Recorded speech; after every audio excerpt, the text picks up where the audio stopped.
रूपा madam, आप कितनी प्यारी हैं। आपका मन कितना सुंदर है। काश आपके जैसी हिम्मत हम सब में भी होती। रूपा की मेड नीना ने बड़े आदर से कहा और फिर कॉफ़ी का कप देकर अपने घर चली गई। रूपा मुस्कुराने लगी। वह पिछले 2 वर्षों से पर्सनैलिटी डेवलपमेंट की क्लासेस ले रही थी। इस क्षेत्र में उसे अभूतपूर्व सफलता प्राप्त हुई थी। उसके सेंटर की ख्याति दूर दूर तक फैली हुई थी। 2 वर्षों में ही उसने अपने व्यवहार, मेहनत, कौशल और आत्मविश्वास एवं आत्मीयता से समाज में सम्मान अर्जित कर लिया था। उसके गुणों और आत्मिक सौंदर्य के आगे उसकी कुरूपता एकदम बोनी हो गई थी। अनेक विषम परिस्थितियों में तप कर उसने अपने सोने जैसे व्यक्तित्व को संवारा था। प्रेम की अपार शक्ति जो थी उसके साथ। उस दिन नीना के जाने के बाद रूपा घर में बिल्कुल अकेली हो गई थी। उसके पति विशाल और ससुर एडवोकेट प्रमोद केस की सुनवाई के लिए गए हुए थे। कॉफ़ी का कप हाथ में लिए सोफे पर बैठी रूपा अपने जीवन की गहराइयों में खो गई। उसकी ज़िंदगी का एक एक पल उसकी आंखों में उतरने लगा। रूपा की यादों में युवावस्था का वह चित्र जीवंत हो उठा जब एक दिन अचानक एक सुनसान गली में आवारा रोहित उसका रास्ता रोक अश्लील पप्तियाँ कसते हुए बोला, मेरी जान तुम किसी और की नहीं हो सकती, तुम बस मेरी हो। रोहित की बदनीयत देखकर रूपा डर से कांपने लगी। उस दिन वह जैसे तैसे भागकर अपने घर पहुंची थी। उसकी सांसें बहुत तेज चल रही थी। उसकी माँ गीता ने उसे सीने से लगा लिया। जब रूपा कुछ शांत हुई तब माँ ने पूछा, क्या हुआ बेटा? रूपा ने रोहित के विषय में सब कुछ बता दिया। रोहित के व्यवहार से वह इतनी डर गई थी कि अब कॉलेज भी नहीं जाना चाहती थी। जब कभी वह अकेली बैठती, रोहित की घूरती आंखें और अश्लील हरकतें उसे डराती रहती। कुछ दिन बाद रूपा ने बड़ी मुश्किल से कॉलेज जाना शुरू किया, परंतु रोहित उसे रोज़ कुछ न कुछ कहकर सताता रहता था। एक दिन जब रूपा ने उसे पुलिस की धमकी दी तो उसने कहा, पुलिस मेरा कुछ नहीं बिगाड़ पाएगी। मुझसे शादी नहीं करोगी तो मैं तुम्हें जीने भी नहीं दूंगा।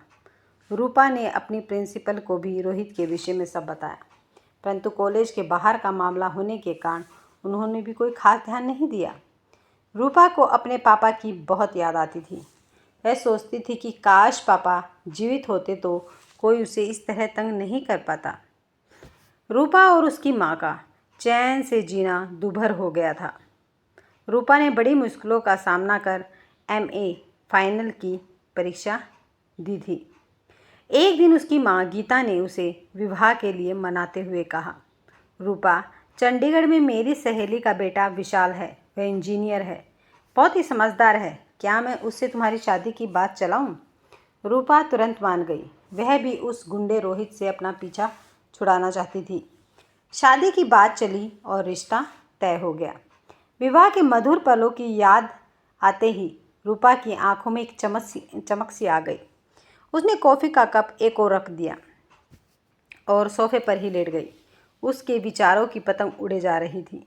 रूपा और विशाल का विवाह चंडीगढ़ में बड़ी धूमधाम से संपन्न हुआ। विशाल जैसे होशियार, रूपवान, समझदार और प्यार करने वाले युवक का साथ पाकर रूपा बहुत खुश थी। उसे जीवन की सारी खुशियाँ मिल गई थी। रूपा धीरे धीरे अपनी नई प्यार भरी जिंदगी में रच बस गई। वह अपने सास ससुर की भी बहुत लाडली थी। उसने घर की सारी जिम्मेदारियां संभाल ली थी। सभी उसके रूप और गुणों के प्रशंसक बन गए थे। रूपा ने रोहित के विषय में विशाल को भी सब कुछ बता दिया था। विशाल ने उसे समझाते हुए कहा था, डरना छोड़ो रूपा, होते हैं कुछ ऐसे सरफिरे, तुम उसे भूल जाओ। अब मैं हूं ना तुम्हारे साथ। विवाह के 3 वर्ष बीत चुके थे। इस बीच कई बार रूपा और विशाल चंडीगढ़ से लखनऊ गए, पर वह आवारा रोहित कभी उनके सामने नहीं आया। रूपा धीरे धीरे उसे भूल गई। उसे अपनी ज़िंदगी पर नाज होने लगा था।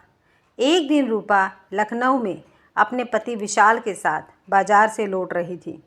तभी अचानक उस मनचले गुंडे रोहित ने रूपा के सुंदर चेहरे पर तेजाब फेंकते हुए कहा, ले अब दिखा अपना यह रूप विशाल को। रूपा का सुंदर चेहरा पल भर में जलकर बदसूरत हो गया। वह रूपा से कुरूपा बन गई, मगर सुंदर चेहरे पर तेजाब डालने वाला रोहित अपनी जीत पर मुस्कुरा रहा था। विशाल तो ये सब देखकर स्तब्ध सा रह गया। फिर तुरंत पुलिस को फ़ोन किया और सहायता के लिए चिल्लाने लगा। कुछ ही देर में बहुत लोग एकत्रित हो गए। रोहित के हाथ में एसिड की बोतल थी, अतः कोई भी डर के मारे उसके पास नहीं जा रहा था। तभी पुलिस ने आकर उसे पकड़ लिया। विशाल रूपा को एम्बुलेंस में अस्पताल ले गया। औपचारिकताएं पूरी होने के बाद रूपा का इलाज शुरू हुआ। उसकी दोनों आंखों की पुतलियां दिखाई ही नहीं दे रही थी। उसका चेहरा इतना बिगड़ चुका था कि डॉक्टर ने विशाल को भी उसे देखने की इजाज़त नहीं दी। रूपा को इंटेंसिव केयर में रखा गया। 2 दिन बाद जब रूपा की मां गीता और विशाल को रूपा से मिला गया, तब मां की चीख निकल गई। एसिड फेंकने का घिनौना अपराध करने वाले रोहित के प्रति उनका मन विद्रोह की आग से भर उठा। लगभग 2.5 महीने बाद रूपा को अस्पताल से छुट्टी मिली, परंतु इलाज का यह अंत नहीं था। इस बीच न तो उसे दृष्टि मिली थी और न ही रूप। उसके और कई ऑपरेशन होने बाकी थे। विशाल रूपा को वापस चंडीगढ़ ले गया। उसकी आंखों और चेहरे के कई ऑपरेशन हुए। धीरे धीरे आंखों की रोशनी वापस आ गई। जब रूपा ने इस घटना के बाद पहली बार दुनिया देखी, तब उसकी खुशी का ठिकाना नहीं रहा। अपना चेहरा देखा तो चीख पड़ी। उसे शीशे से अपना ही भूत नजर आया। वह विशाल के सीने से लगकर जोर जोर से रोती हुई बोली, विशाल, इस क्रूप चेहरे को लेकर मैं तुम्हारी ज़िंदगी नहीं बिगाड़ सकती। मैं जीवित नहीं रहना चाहती। मुझसे इतना प्यार मत करो। विशाल की आंखें झलकने को थी, पर उसने अपने आंसुओं को किसी तरह पी लिया। उसने रूपा को प्यार से गले लगाते हुए कहा, रूपा, तुम मेरी बहादुर पत्नी हो। तुम ही तो मेरी जान हो। तुम्हारे बिना कोई वजूद नहीं है। मैं मात्र तुम्हारी सूरत से नहीं, अपितु तुमसे प्यार करता हूँ। तुम ऐसे हार मान जाओगी तो मेरा क्या होगा। रूपा अपने कुरूप चेहरे पर विशाल के होठों का स्पर्श पाकर फक फक कर रोने लगी। उसकी हिचकियाँ रुकने का नाम ही नहीं ले रही थी। वह विशाल के निस्वार्थ प्यार की गहराइयों में डूबकर अपनी कुरूपता को दोषी मान रही थी। उसे लग रहा था जैसे उसका चेहरा ही नहीं, बल्कि विशाल की खुशियाँ भी तेजाब से जलकर खाक हो गई हैं। अपने डरावने चेहरे को देखकर रूपा की निराशा दिन प्रतिदिन बढ़ती जा रही थी। ऐसी विदुरपता विकृति को देख उसके मन को गहरी चोट पहुंची थी। जब वह लोगों को स्वयं को घूरते देखती तो ऐसा लगता मानो सब उसकी कुरूपता को देखकर सहम गए हैं। हर नज़र उसके मन को छेद देती थी।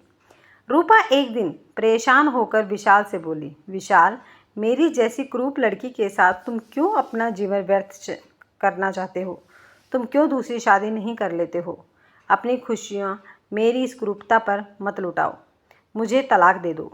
विशाल ने बड़े प्यार से कहा, रूपा, मैंने विवाह का प्यारा बंधन तोड़ने के लिए नहीं जोड़ा। पति पत्नी का मिलन 2 दिलों का मिलन होता है। क्या मात्र एक दुर्घटना हमें जुदा कर सकती है? यदि मेरे साथ ऐसी दुर्घटना हो जाती तो क्या तुम मुझे तलाक दे देती? रूपा ने विशाल के मुंह पर हाथ रख दिया। उसकी आंखों से प्रेम के आंसू के झरने बहने लगे। उसका मन विशाल के त्याग और प्रेम को पाकर धन्य हो उठा था। चंडीगढ़ में रूपा का इलाज चलता रहा। तेजाब से जली त्वचा का महंगा और लंबा इलाज विशाल की माली हालत तथा उसके काम पर भी दुष्प्रभाव डाल रहा था, किंतु उसने रूपा को कभी ऐसा महसूस नहीं होने दिया। वह एक जिम्मेदार पति की तरह अपने कर्तव्यों को बखूबी निभा रहा था। विशाल के पिता एडवोकेट प्रमोद नामी वकील थे। वे रूपा की न्यायिक प्रक्रिया के कार्यों में दिन रात लगे रहते थे। उन्होंने उस घृण्य अपराधी को सजा दिलवाने की ठान ली थी। इसके अतिरिक्त इलाज आदि के लिए जो सरकार से मदद का प्रावधान था, उसे प्राप्त करने के लिए भी वे प्रयत्नशील थे। अचानक रूपा की स्मृतियों में अपने रिश्तेदार की बातें कांटे की तरह चुभने लगी। एक दिन रूपा को देखने रिश्तेदार आए थे। वे रूपा से मिले और चलते चलते विशाल से बोले, भैया, तुम्हारी ही हिम्मत है जो तुम इसकी सेवा कर रहे हो। आजकल की लड़कियां तो प्रेम किसी से करती हैं और शादी किसी से। परिणाम तुम जैसे पतियों को भुगतना पड़ता है। पहले ही जन्म पत्री मिलाकर शादी की होती तो ऐसी दुर्घटना से बच जाते। मेरी सलाह मानो तो दूसरी शादी कर लो। कब तक ढोगे इसकी बदसूरती को? विशाल के पिता प्रमोद ये सब सुन रहे थे। वे तपाक से बोले, भाई साहब, आपने तो अपने बेटे की शादी खूब जन्म पत्री मिलाकर की थी ना, फिर क्या हुआ? याद है ना, आपकी बहू रानी तो दूसरी शादी के दूसरे दिन ही आप सबको छोड़कर मायके चली गई थी। जन्म पत्री मिलाकर आपने कौन से फूल खिला लिए थे? हमारी निर्दोष बहू पर लांछन लगाने से पहले अपने गरीबान में झाँक कर देख लिया होता। उस दिन रिश्तेदार की बात सुनकर रूपा को ऐसा लगा जैसे एक बार फिर किसी ने कटुता का एसिड उस पर डाल दिया हो। उसका मन छलनी हो गया था। वह मर जाना चाहती थी। अपना मुंह छिपाकर रोने लगी। विशाल दिल पर पत्थर रखकर उसका हाथ अपने हाथ में लेकर बोला, तुम चिंता मत करो रूपा, मैं तुम्हारा पति हूँ और मैं तुम्हारे साथ हूँ। जब कोई ऐसी बेतुकी बात करता है तो मन करता है उसका मुंह नोच लूँ, पर यह भी इसका समाधान नहीं है। समाज में स्त्रियों को जब तक मान सम्मान नहीं मिलेगा तब तक यही स्थिति बनी रहेगी। हमें ऐसे दकियानूसी और पाखंडी लोगों की सोच बदलनी होगी। रूपा विशाल की गोदी में सिर रखकर रोए ही जा रही थी। विशाल ने उसके बालों को सहलाते हुए कहा, मैं चाहता हूँ कि मेरी रूपा फिर से हंसना सीख ले, अपने को बार बार कुरूप कहना छोड़ दे। रूपा, मेरे लिए तुम आज भी उतनी ही सुंदर हो जितनी पहले थी। मैं जानता हूँ कि तुम्हारा मन कितना सुंदर और पवित्र है। और फिर विशाल ने रूपा को जूस पिलाकर सुला दिया। हर दिन एक नया दिन होता था। कुछ घाव सूखते तो कुछ वाणी के घाव नए बन जाते थे।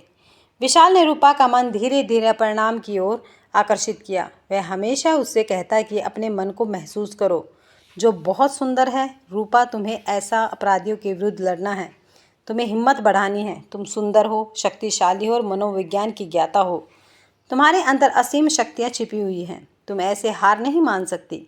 मन में आशा और विश्वास भरकर तुम्हें समाज की बुराइयों को दूर करना है।